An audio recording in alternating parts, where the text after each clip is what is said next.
Homelessness is an issue that defines, I think, our overall community's quality of life, and we don't really want to see folks homeless. We want people who live here in our community to have the best that they can have. Housing costs are rising at a far greater rate than people's incomes. And so this becomes this growing gap of affordability. 80% of our clients cite a lack of income, the inability to pay for their rent as a reason they became homeless. When we did our point-in-time count on January 28th, 2015, we had 461 individuals that were homeless on that particular day, meaning that they were living in an emergency shelter, a transitional housing program, or found living on the street. One stereotype that I hear often about the homeless population is that these are people who are out begging for money, panhandling, and they don't want to work and get a real job. Often the clients that are staying here are working very hard. Some of our clients have 3 jobs currently. They're working to get enough money to get back on their feet. It's important that everyone kind of work together to try to solve this issue. It's a community problem and needs a community solution. Waypoint Housing Shelter Services, how can I help you?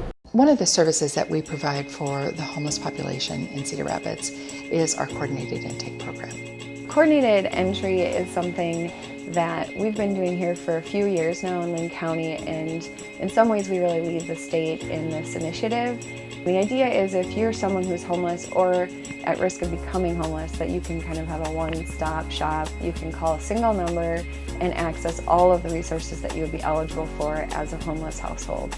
Instead of calling Willis 80 and then we ask you to call another shelter who tells you another number and another number.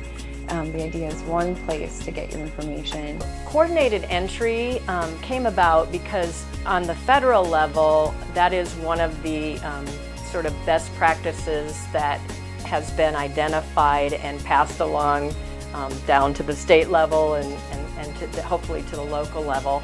That is going to be required, I think, for certain funding sources going forward. So it's going to be particularly important.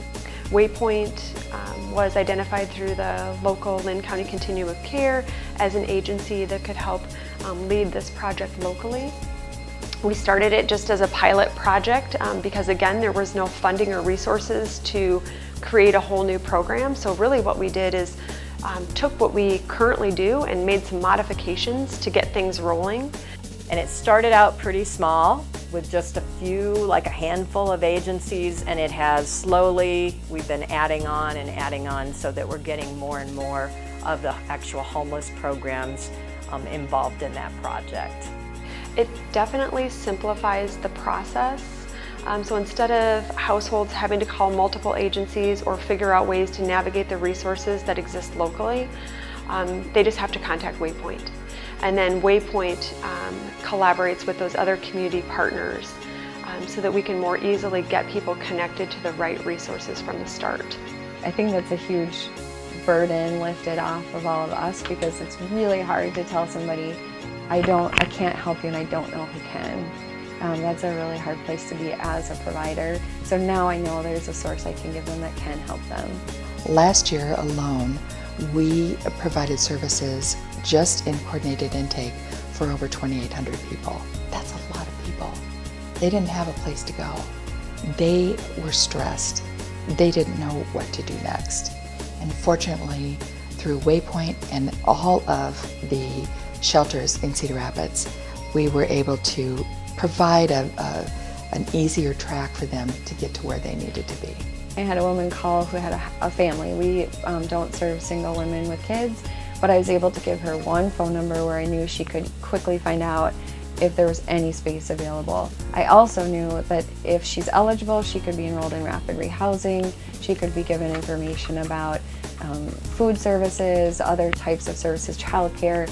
So instead of giving her a list of 16 numbers or websites, I gave her one piece of information. Just because we're getting a call from someone who's stating they need shelter, we're not just immediately placing them in those open beds. We're asking a few more questions on the front end to see what other resources they might have to address their homelessness, or can their homelessness be resolved without utilization of shelter. And it really makes efficient use of our community shelter beds that way as well, because then we're really only placing households in shelter beds when they truly have no other options. If you put yourself in the role of a mom that's homeless and has a couple of children, you're so nervous and so scared because you don't know where your next meal is going to come from. You don't know where your child is going to sleep tonight, where you're going to sleep. It's so hard for people that are in these situations. If we can take just one thing, one major thing, and make that better for them, that's such a win. We will have individuals who will come back after they've been able to resolve and stabilize that housing to say, thank you. You know, this is where I got my start. This is where I got my foundation. And I think that that's really exciting and impactful, and why we do what we do every day is because we want to help give people that start, that solid foundation, so that they can progress in other areas of their life.